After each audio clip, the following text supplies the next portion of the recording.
All right, so did my morning peruse on YouTube after making my free to succeed to see if anything interesting was going on. And Hell Hades has a video up called "We Need to Talk." I have no idea what it's about, but I feel like if Hell Hades is dropping a video called "We Need to Talk," then we probably need to talk. You know what I'm saying?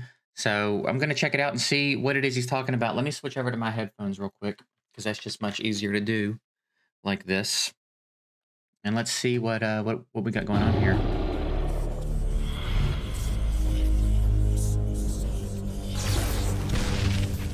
I don't even know what we're talking about. It might not even be raid. Hey guys, this is Hell Hades. That's This right. is a Raid Shadow Legends video.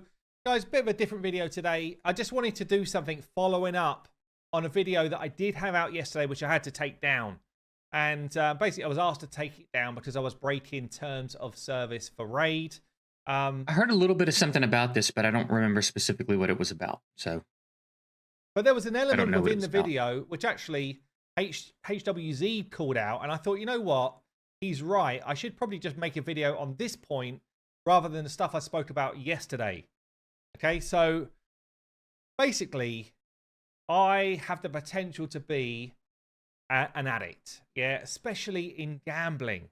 Okay, gambling is my vice, and I have a good amount of self-control to make sure that I don't unleash that beast. It was actually kind of goes right back, like if I just think back to when I was younger and first got Well, out this is not where I thought this video was going. Uh, into let's hear this. pubs. In fact, before I was able to go out and drink, when I was out in pubs and that with my family, I used to be obsessed with fruit machines. Yeah, I used to love to play them. I play them like all day long if I Say could. fruit. Even goes back to like going to the beach. I'm assuming And you that's got like a like the slot machine. I'm assuming that's Did he said fruit machine? Yeah, okay, like a slot machine. All right. 2p machines, like just anything where it's like the chance to win, right? And I'm well aware that that's a problem that I've got, and I cage it. I cage it in a way that basically limits my access to these type of things. And a good example is I don't have any form of gambling app or system on my phone. In fact, let me tell you a story. This is going to actually be pretty interesting to listen to. This is a conversation that I've like. I don't know. I'm very interested in this conversation because I, for whatever reason, was fortunate enough to not get that gene. And I come from a line of people that have that gene. my my brother has that gene. It manifests in funny ways. He's a self-declared chocolate addict. And just, he'll eat a whole bag of chocolate, and but he describes himself as having a very addictive personality. My dad was an alcoholic. When my mom was younger, she struggled with alcohol and stuff. I come from a line. My grandfather drank himself to death. I think my great grandfather drank himself. Like a lot of my family, and for whatever reason, I don't have it. I've done a few different kinds of drugs in my life at multiple times. I drink occasionally. At no point, if I never did anything ever again, I don't care. I've never felt like I needed anything. I've never felt like I was in any danger of being addicted to anything. And that is the same here with these games and stuff. Like, it's fun. I enjoy it. I enjoy going to the casino and fucking around, but I've never felt in danger of being addicted to anything. And this is I like hearing the perspective of people who are aware that they have that tendency and how it manifests and how they deal with it and what it feels like. Because I've apparently really dodged a bullet on that one. And sometimes it's hard for me to empathize, I guess, because I don't understand it when someone's talking about struggling with drinking or something. Because in my brain, it's just like, just don't do it. But I know it can't be that simple because so many people struggle with so many different things. So this will be an interesting thing to listen to. About that. I installed one because in England we have this horse racing event called the Grand National, and I've been like betting on a horse on the Grand National as like a family thing since I was about 6. Yeah, it was like choose your horse. All of us, like there was probably about 20 of us in our kind of like wider family, would get together and we'd. Also, I just feel like I also want to throw in. I'm not tooting my own horn and being like, look how look how superior I am because I don't have like it's not like that. I'm well aware that I'm lucky in that sense. There has to be some sort of ingrained thing, or maybe like he's talking about like a cultural thing. Like since he can remember from being young, this has been part of his family's. I don't know if tradition is the right word, but just kind of it's just kind of something he's been exposed to and has been engaging with for a long time. So I get that. I'm not like I've got my own problems in other ways. I'm not I'm not playing like I'm better than anybody here. All right, I Watched this just want to be Grand sure National I'm race, clear. and it was a lot of fun. Okay, and every now and again, one of us would pop this fun winner. There's never any big money, but it was always like a fun event. And I followed that through with my family. So, my girls, one of them won, basically. My girls were 8 and 11 or whatever. And one of them won, and she won a good amount of cash when she was like 11. How So, much we talking we here? put on like a fiver or whatever, but she went for a massive outsider without even knowing it, and she won. So, anyway, that money stayed on this new gambling app, which I had on my phone. And basically, what I did was I bought her some stuff that she wanted with the money, and I kept the cash in the gambling app, and I started to gamble again. And nothing too crazy, honestly. Like, it was like 500 quid in this app, but I started to get the buzz of it. And because it's on an app, it was there in my hand. I started to gamble on all sorts of crap, right? Yeah. See, that's where it gets real dangerous is when these apps that have you deposit money before you can gamble it. It's a couple of presses of a button and you don't feel this. I understand. You don't feel like you're spending $250 or whatever it is. You know what I mean?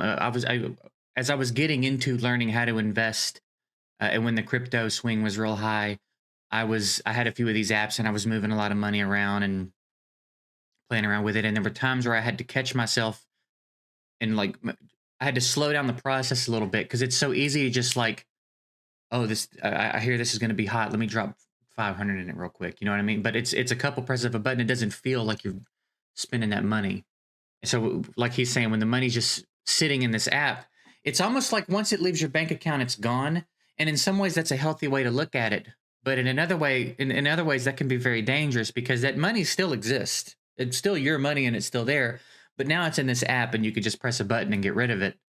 Get rid of it, and it's real tricky. And on one hand, it's like these apps are great and they're convenient, and they've been very beneficial for me. You know what I mean? I've over time learned how to invest, and it's been great. But they can be very tricky too. So there's the convenience and the availability, and the way that someone like me who had no idea about how any of that worked can get into it and start learning. There's the good side of the app. The bad side of the app almost piggybacks on the good side of the app. It's almost too convenient. It's almost too available because you hear a lot of horror stories about people, you know, dumping their life savings into Dogecoin and stuff, and it's like it becomes a game, and that money stops being real. And that's rough, and it's kind of how it works in these games. I'm assuming this is working its way back to Raid, and these games do the same shit. And Raid is, as we've talked about, particularly predatory about it because not only are they in an industry that is flooded with developers trying to take advantage of this aspect of the way humans behave, but Plarium adds so much more psychology to it. They this exclusion that I keep talking about, this sense of scarcity, this sense of like how rare some things are, and they're playing like they've for sure got psychologists on staff helping them come up with the way that to do all the things that they do, because they are probably the most aggressive about it in so many different ways of any game I've ever played. And it's developers like Plarium that I think give the industry a bad name. I don't think mobile gaming as a whole is bad. I don't think all mobile games are bad. I think there's some really good mobile games with some really good developers. But Raid being as big as it is, and some of the other games that kind of behave in similar ways, being as big as they are, give the whole industry a bad name. because Raid is really aggressive with. Anyway, let's It get went back to what he's from saying. stuff which I had a decent knowledge of in terms of football to randomly gambling on golfers that I'd never heard of, to gambling on tennis matches, basketball matches. I didn't know any of the teams involved.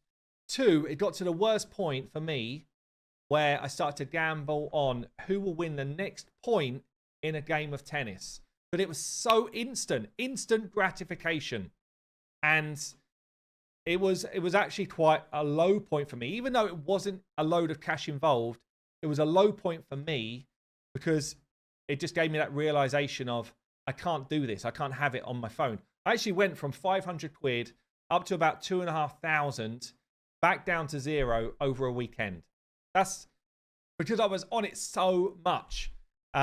It's crazy how the money can just roll in and out like that. I heard a story of a guy in the casino. It was a guy my mom was dating at the time, I think, and they went to the casino, and she said she watched him at the craps table.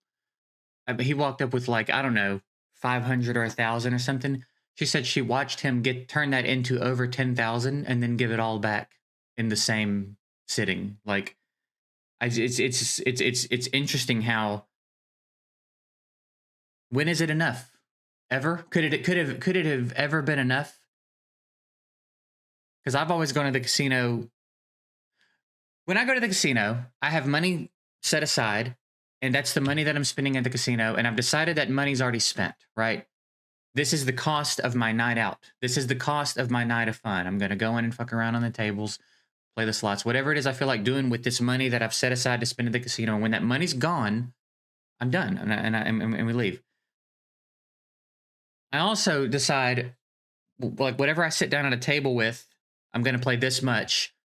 If I turn it into this much, I'm either going to leave, or I have the stack that I sat down with, and everything I win extra goes into a different stack. And I only play with the amount of money that I sat down with. So if I keep winning with that money, I can keep playing. But once I lose the money I sat down with, it's time to go, right? But it's kind of, again, I have fun. I get a little caught up in it sometimes, but this thing where it's like you just have to keep going.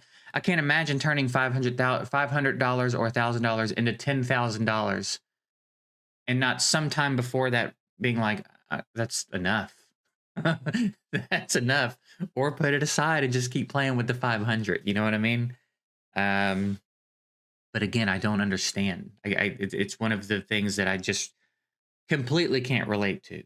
I think I'm pretty good at relating to a lot of things, even if I have limited or no experience. This is one of the things that I just don't understand, and that's why it's so interesting to hear other people talk about it to me.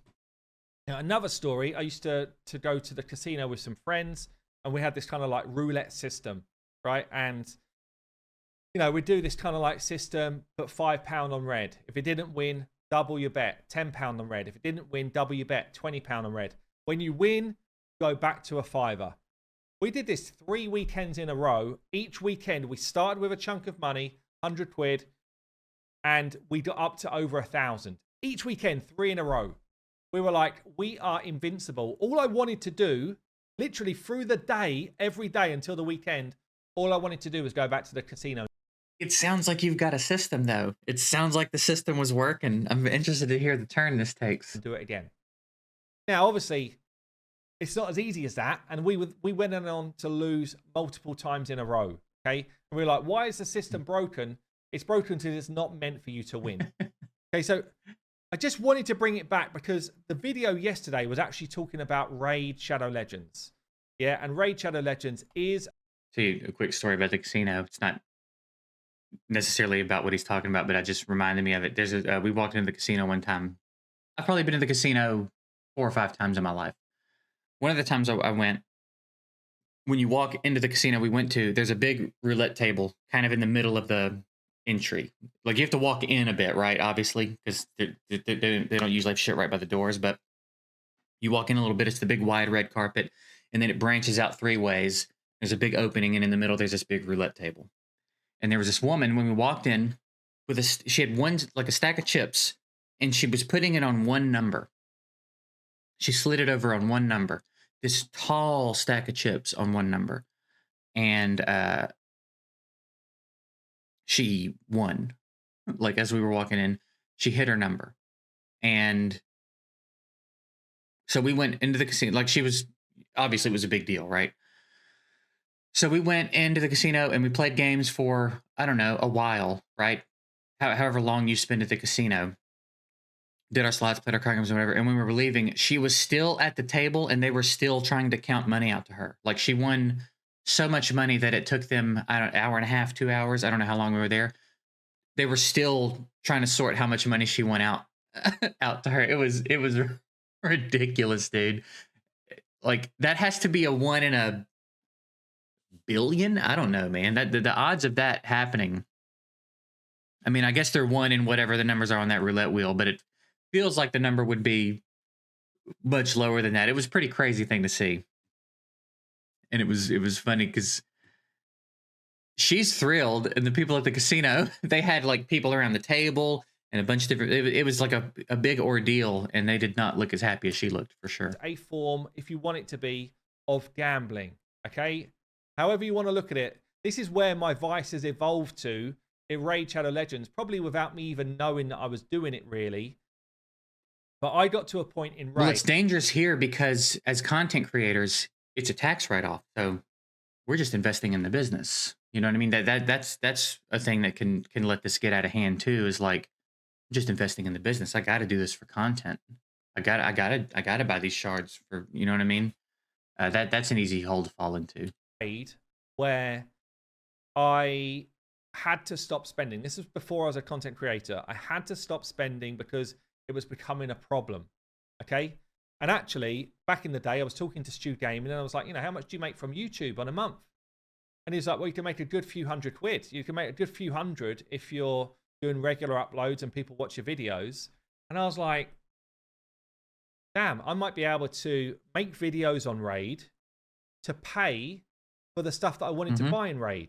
Yeah, so if I can earn a couple of hundred a month, it gives me a new way, a new amount of income that I wasn't kind of like banking on to feed my family, pay for my home, all of the normal stuff we do, right?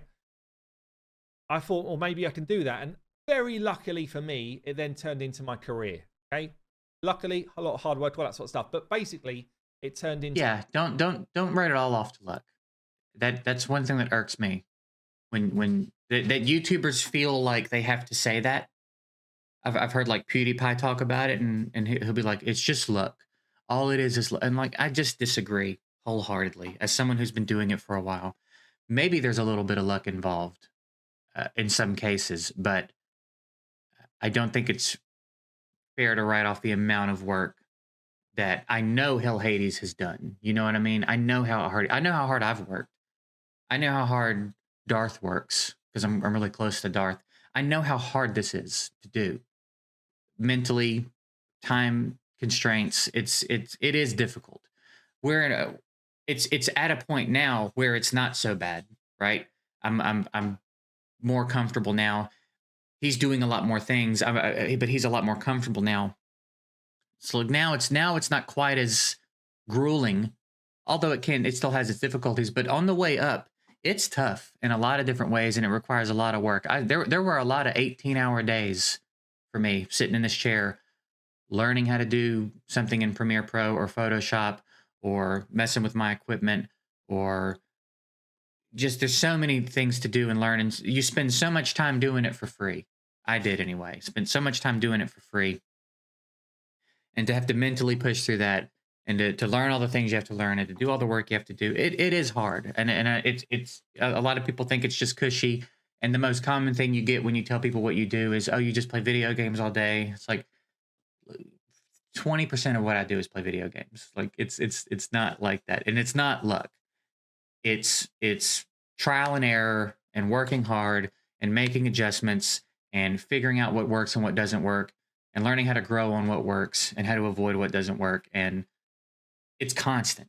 It's constantly like that. And again, I know that he worked hard. He was pumping out 3 videos a day, it seemed like, for a really long time. And every time he hits a certain point, he expands and takes on more. And now he's got a corporation, it seems like, you know what I mean? Now he's making a mobile game, and doing all this. So I'm glad to hear him throw in, even if it was minor, in the hard work and whatever, because the hard work is present, and the hard work doesn't deserve to be written off, because the humble thing for YouTubers to do is say, I'm lucky. Because I just disagree. I don't think it's luck. I don't think it's luck. I think it's much more hard work than it is luck. So he deserves credit for his success. Into my career. And I wanted to make this video because there's a lot of us that play this game that probably are similar to me. Okay, we like the gamble of the shards. We like the gamble of the moment. And it's just a call out that don't let it overtake your life. Don't let the spending get out of control. You know, understand that this is a game. These are pixels on a screen. And you know, you don't need for it to become more than that. There's always going to be the temptation, and I get it because I feel it strongly. Okay, I feel it strongly because of my background and because of the way I am, my makeup.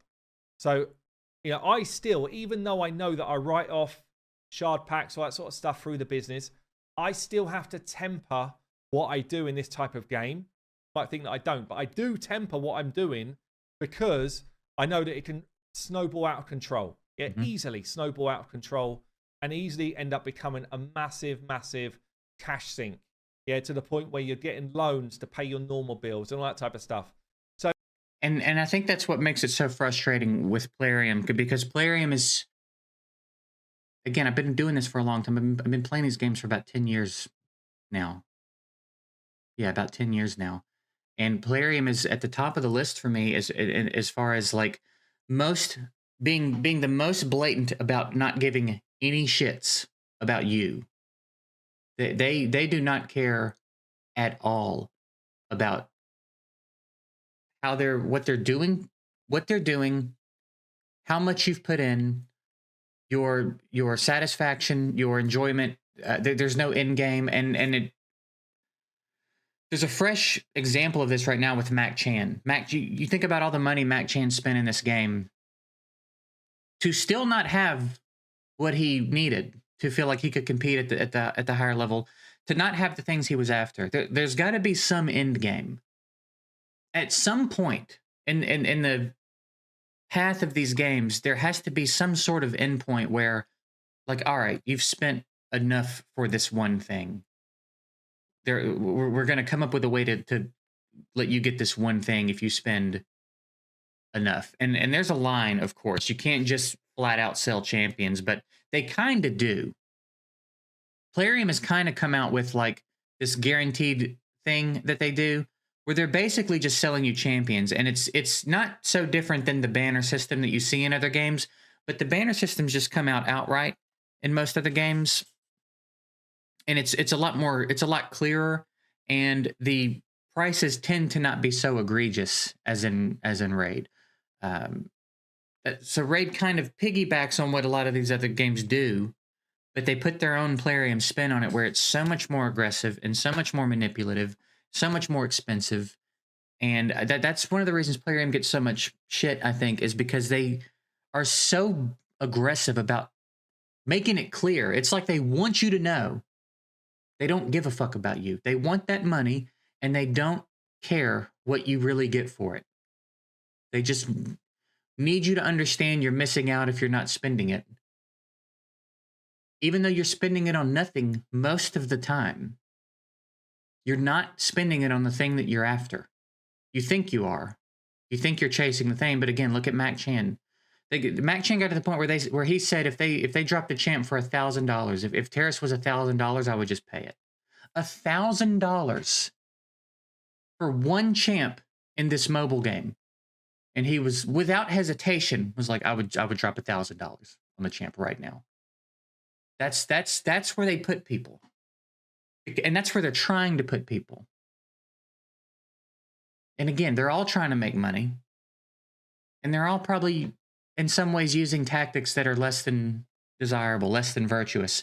But Plarium is really, really aggressive about it, and that's part of why Plarium gets so much shit. So I guess it's a bit of a reality check.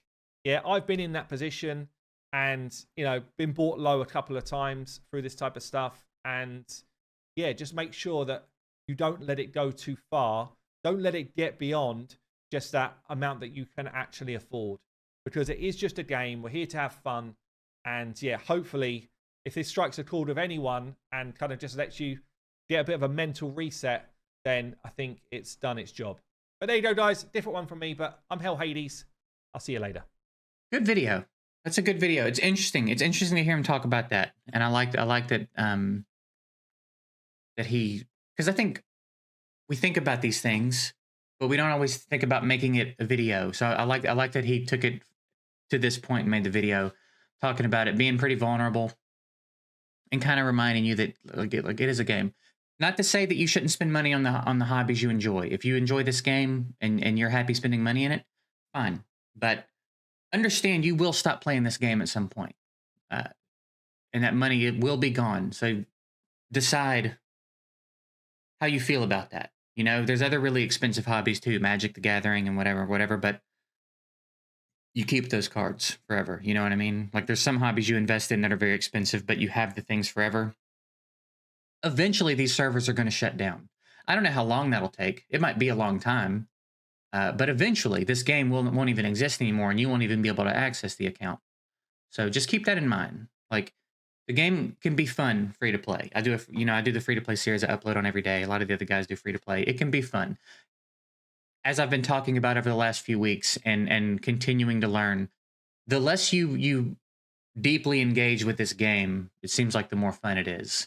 When you get real deep in this game and you start feeling affected by every little thing Plarium does, you're going to go insane. So the more casually that you play Raid, it seems like the more fun it is for me anyway. So just keep that in mind. To piggyback on what he said, don't feel like you're missing out. Don't let Plarium have you buying into this idea that you got to spend to keep up, or you're being left behind, or the gap is widening. The gap doesn't matter, first of all, but two, it's already so wide. You were not going to keep up. And what are you keeping up with even? You know what I mean? Stop giving them money. That's really what it boils down to. But anyway, yeah, a big shout out to Hell Hades for making this video. This was really interesting to talk about. I would probably like to talk more with him about this. I think this would be a really interesting conversation to have with him for a number of reasons. So again, I'll link his video down below if you want to go share your thoughts with him about it. If you haven't done that already, yeah, go do that. Go share your thoughts with him. This is a pretty interesting video. I'm going to go ahead and get out of here. I appreciate you guys watching. We'll see you later.